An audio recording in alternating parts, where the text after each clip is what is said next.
So thinking about a major life change, I get it. Reinventing yourself, it can feel huge. Like, where do you even start? Luckily, we've got this article, 15 Steps to Reinvent Yourself and Start Over. And let me tell you, it's packed with advice. We're diving deep into that today, figuring out how to actually make that reinvention happen. You know what strikes me about this article is it doesn't just tell you to jump in the deep end. It really gets into the why of change, the psychology.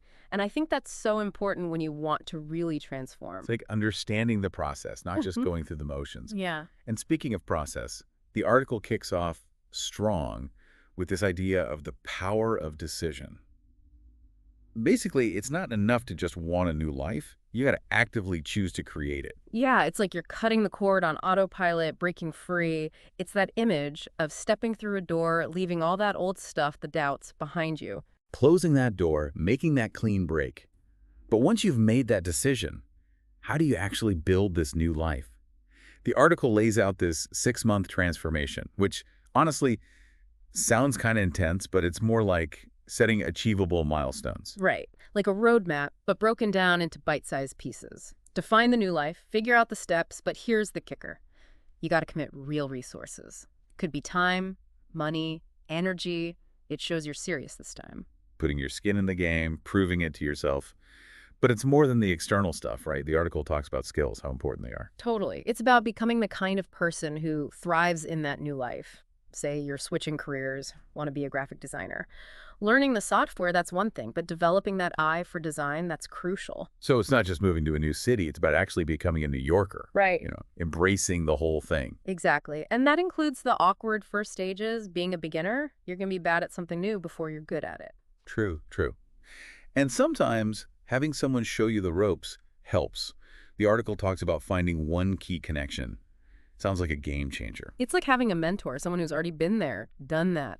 They can give you advice, warn you about pitfalls, encourage you when it gets tough. Makes a world of difference to have that support, Right.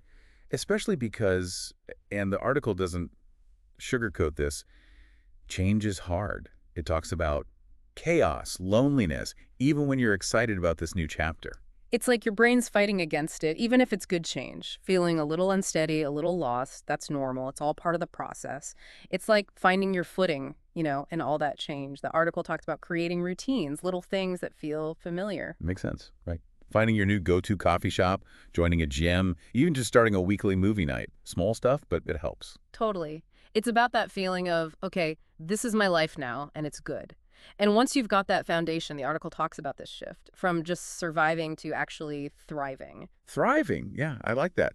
And part of that, the article says, is finding your anchor of happiness, that one thing that makes it all feel worth it. Right. It's that thing that truly fulfills you. Maybe it's a passion project or a deep connection with someone or that sense of accomplishment in your new career. Finding that thing that makes you go, this is it, this is me. Yeah. And once you've got that, the article says go big. Set those ambitious goals. Exactly. You've got the momentum. Why hold back? This is your chance to chase those big dreams, that career, that project you put on hold. Like the article's giving you permission to go for it. Yeah. No more holding back. Exactly. It actually quotes Eminem. If you had one shot, one opportunity to seize everything you ever wanted, you know the rest. Love that. Okay, but real talk, we all know we can't do it alone. The article talks about building a strong social circle. Totally. We're wired for connection. But, and this is key, don't just recreate the same patterns you had before.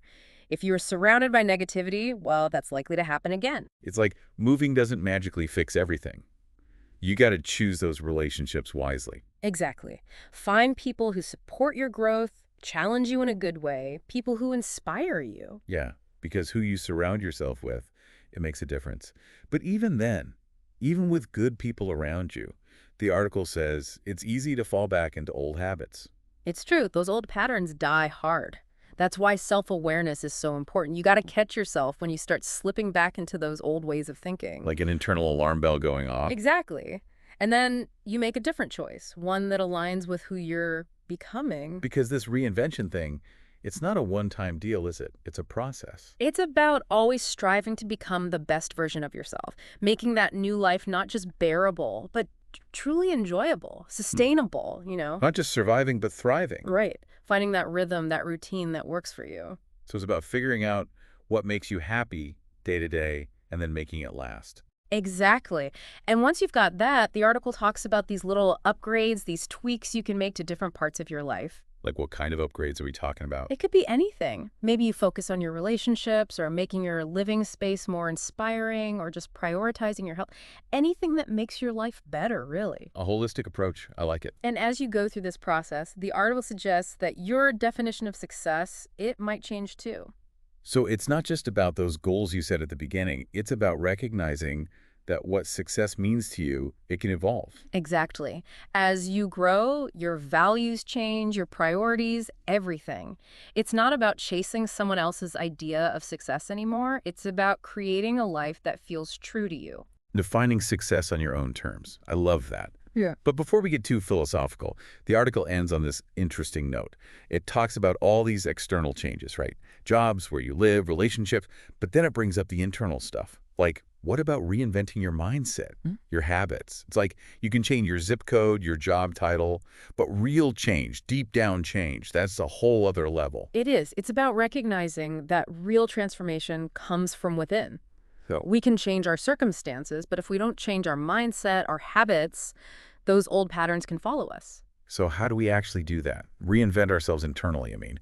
We talked about the 15 steps for external stuff, but what about the internal work? Well, it starts the same way, with a decision. You decide to face those limiting beliefs, those negative thoughts, those habits that aren't serving you anymore. Like we're opening a different kind of door now, a door to a stronger, more authentic version of ourselves. Exactly. And just like with external change, you set goals, right?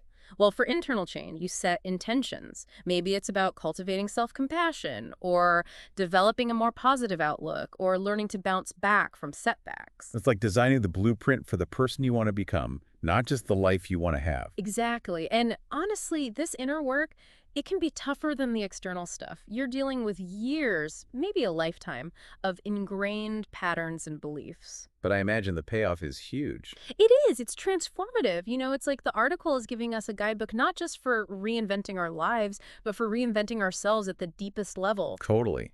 It's a reminder that this reinvention journey is not just about one big change. It's about constantly evolving, growing, becoming more aligned with who we truly are. Couldn't have said it better myself. It's a lifelong journey, one that's uniquely yours. So embrace the possibilities, challenge yourself, and never stop exploring your own potential. That is amazing advice. This deep dive has been incredible. And for anyone listening, remember, the power to reinvent yourself, it all starts with you. Take that first step.